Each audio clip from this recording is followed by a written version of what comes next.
ونعوذ بالله من شرور أنفسنا ومن سيئات أعمالنا من يهده الله فلا مضل له ومن يضلل فلا هادي له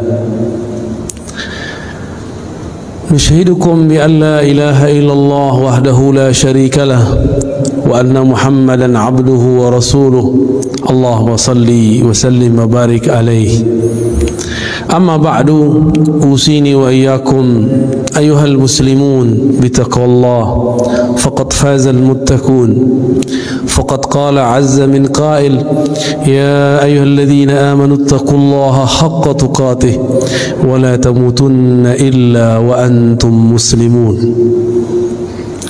وقال صلى الله عليه وسلم اتقوا النار ولو بشق تمرة وقال أيضا التقوى ها هنا وأشار إلى صدره ثلاثا. Jemaah Jumat yang diberkahi Allah, marilah kita memperbaharui iman dan takwa kita dengan memperbanyak kalimah tauhid, kalimatut taqwa, al-kalimatut thayyibah, yaitu la ilaha illallah. Nabi mengatakan iman itu bid'u wa sittuna syu'bah atau bid'u wa sab'una syu'bah. Iman itu ada 60 sampai 70 lebih cabang. A'laha qawlu la ilaha illallah. Yang tertinggi adalah ungkapan la ilaha illallah. Maka jika ingin melihat orang yang tertinggi iman, tauhid dan takwanya, perhatikanlah orang yang lisannya sibuk menyebut itu, yang kalbunya mantap dengan pemahaman kalimah itu. Allah menyebutnya di Quran dengan al-kalimah at-thayyibah, yang diperumpamakan dengan asy-syajarah at-thayyibah, pohon yang subur yang berbuah, buahnya pun enak dan nikmat. Maka orang beriman tidak ada hatinya kesepian jika dia diam temannya adalah la ilaha illallah. Tiada lupa kita bersalawat kepada baginda Nabi Muhammad sallallahu alaihi wasallam. Karena jasa beliaulah kita bisa menyembah Allah saat ini. Karena beliaulah kegelapan, kejahilan Allah kemudian keluarkan dari pikiran dan hati kita, dan alhamdulillah kita dijadikan umat yang mengikutinya, umat Nabi Muhammad sallallahu alaihi wasallam. Ada sekitar 12 nabi dalam riwayat yang banyak berharap dia diangkat atau dipilih menjadi umat Nabi Muhammad. Tapi kita tanpa perlu berdoa, Allah anugerahkan menjadi umat akhir zaman, umat Nabi Muhammad sallallahu alaihi wasallam. Suatu nikmat yang tiada tara, tapi nikmat berbanding dengan ujian dan cobaan. Maka semua cobaan yang ada semenjak Nabi Adam alaihissalam sampai kepada Nabi Isa ada pada umat Nabi Muhammad sallallahu alaihi wasallam.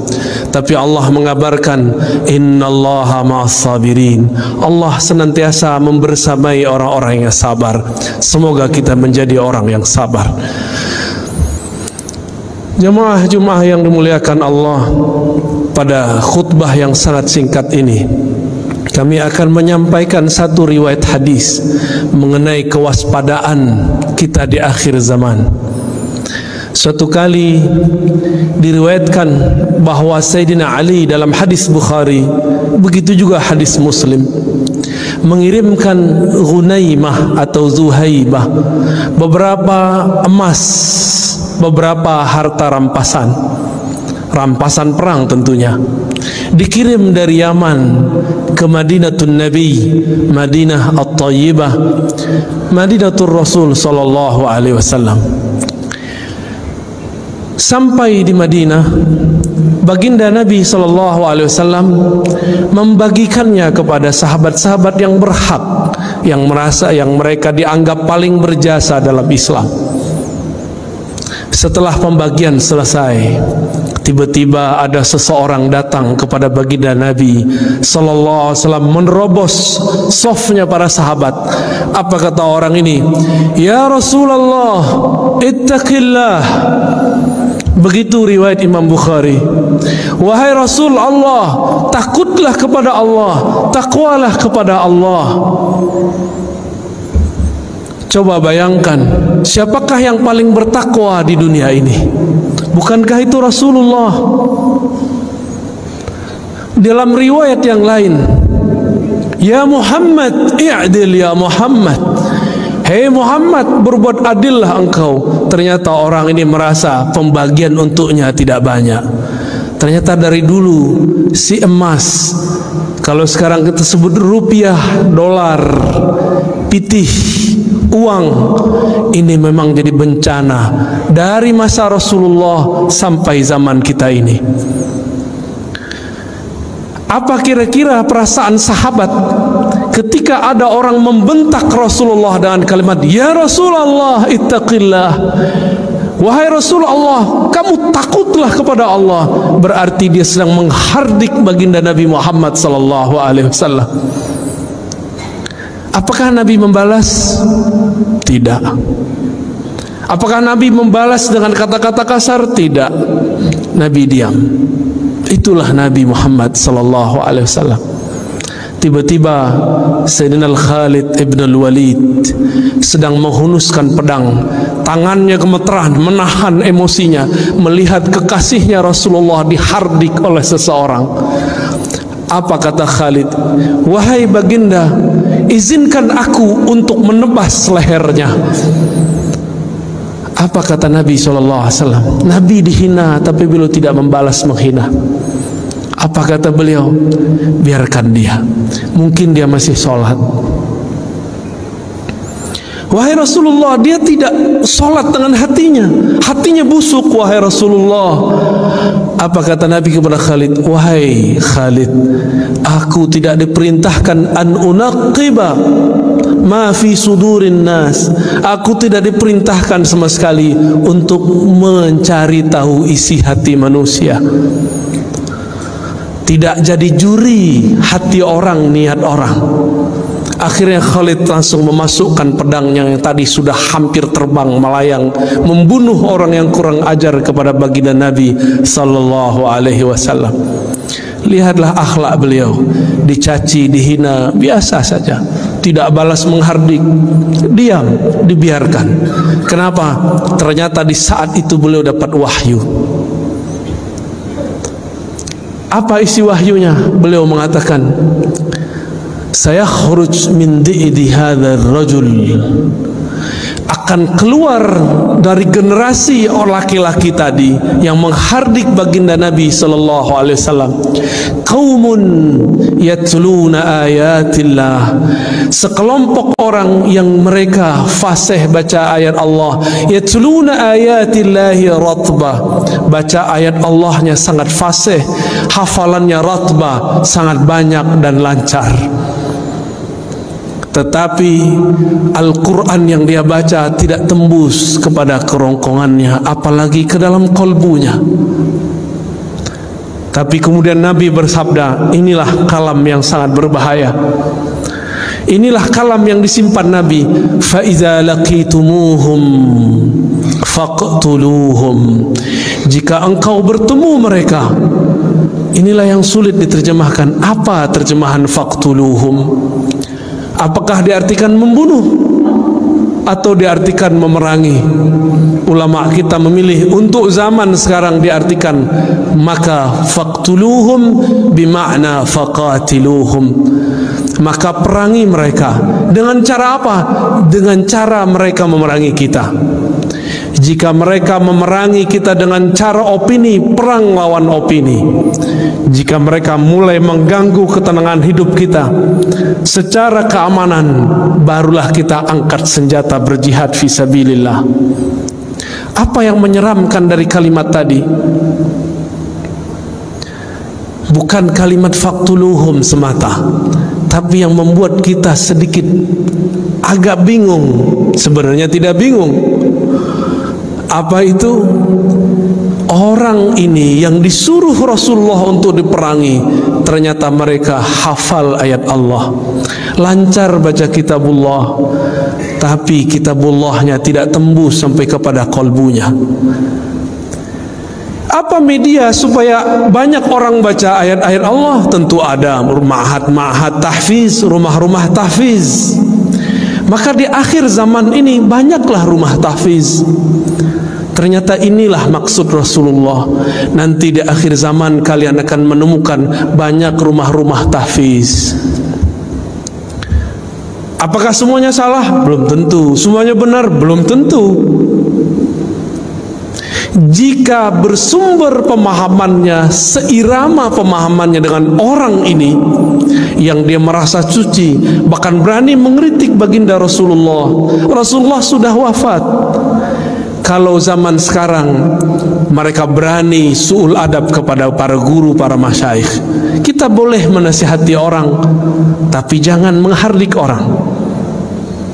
Orang-orang ini menjadikan ayat sebagai alat untuk menghardik. Lafaznya sama dari dulu sampai sekarang. Orang-orang ini pasti kalimatnya ittaqillah, bertakwalah kepada Allah, seakan-akan dia paling bertakwa di alam semesta. Jemaah Jumat yang dimuliakan Allah, maka rumah tahfiz yang kita bina, ma'had tahfiz yang kita punya, yang kita wakafkan, harus betul-betul dijaga. Jangan sampai kesusupan pemahaman pengikut orang yang ini. Mohon kita semua menjadi pengawas lembaga-lembaga wakaf. Mohon kita menjadi semua pengawas rumah-rumah tahfiz. Apakah ini mengajarkan kurang ajar kepada Rasulullah, kurang ajar kepada pewaris Rasulullah, atau mereka yang mengajarkan cinta kasih, adab kepada wali Allah? Bapak, saudara, sahabat jamaah Jumat yang dimuliakan Allah, berdasarkan hadis ini, ulama-ulama kita sekarang mulai kebangkitan, mulai sadar. Kita mesti bersanad, mesti bersilsilah, mesti berguru dalam ilmu apa saja. Bagian akhir yang kamu sampaikan, ketika awal abad kedua, Al-Imam Muhammad ibn Sirin, seorang tabi'in, bertemu sahabat-sahabat Rasulullah ketika banyak orang hafal Quran dan sunnah, tapi pemahamannya tidak sesuai dengan yang dihafalnya. Maka beliau mengatakan, فَإِذَا ظَهَرَتِ الْفِتْنَةِ, ketika kekacauan sudah mulai muncul, maka kami bertanya, سَمُّوا لَنَا رِجَالَكُمْ. Begitu diriwayatkan oleh Imam Muslim. Wahai para penceramah, wahai para ustadz, wahai para hafiz, wahai para da'i, wahai para guru, sammu lana rijalakum, wahai teman-temanku yang hijrah, wahai teman-temanku yang belajar Islam, sammu lana rijalakum, sebutkan siapa gurumu, siapa sanadmu yang menghubungkan engkau kepada Rasulullah sallallahu alaihi wasallam. Inilah pentingnya berguru. Berguru itu adalah jaminan kesahihan. Imam Bukhari berguru hampir 2000, Imam Abu Hanifah bahkan 4000, Imam Ibnu Hibban bahkan 2000. Kita baru berguru 1-2 guru sudah berani memfotnis orang yang berbeda. Betapa naifnya diri ini, betapa kelirunya kita, berapa emosionalnya kita beragama. Maka jemaah Jumat dimuliakan Allah, semoga di antara kita ada yang tersentuh hatinya, mulai hati-hati dengan proyek-proyek tahfiz Quran. Mari awasi, jika kita bagian dari orang yang mengikuti dan mengajarkan tahfiz Quran, mari menjemput pemahaman Al-Quran dari ahlinya. Fas'alu ahla dzikri in kuntum la ta'lamun. Ambillah ilmu, tanyalah ilmu kepada ahlinya jika kamu tidak tahu. Ilmu menghafal beda dengan ilmu memahami yang dihafal. Semoga Allah yufaqihna fid din wa 'allamana at-ta'wil wa yu'allimuna at-ta'wil. Semoga Allah membimbing kita memahami agama ini dan memahami isinya. Nasallallahu yubarika lana wa lisairil muslimina wal muslimat ونسأل الله الستار الغفار الغفور أن يغفر لنا ويسترنا بستره الجميل ويزيننا بستره الجلال، ونسأل الله التوبة والمغفرة. استغفروا أيها المسلمون فإنه كان غفارا. اللهم صل على سيدنا ومولانا محمد وعلى آله وصحبه أجمعين. الحمد لله الذي هدانا لهذا وما كنا لنهتدي لولا أن هدانا الله. أشهد أن لا إله إلا الله وأشهد أن محمدا عبده ورسوله. اللهم صل على سيدنا محمد وعلى آله وصحبه وسلم. أما بعد فيا عباد الله، أوصيني وإياكم بتقوى الله، بأن تكثروا من قول لا إله إلا الله محمد رسول الله، بأن تتبعوا سنن المصطفى صلى الله عليه وسلم ظاهرا وباطنا.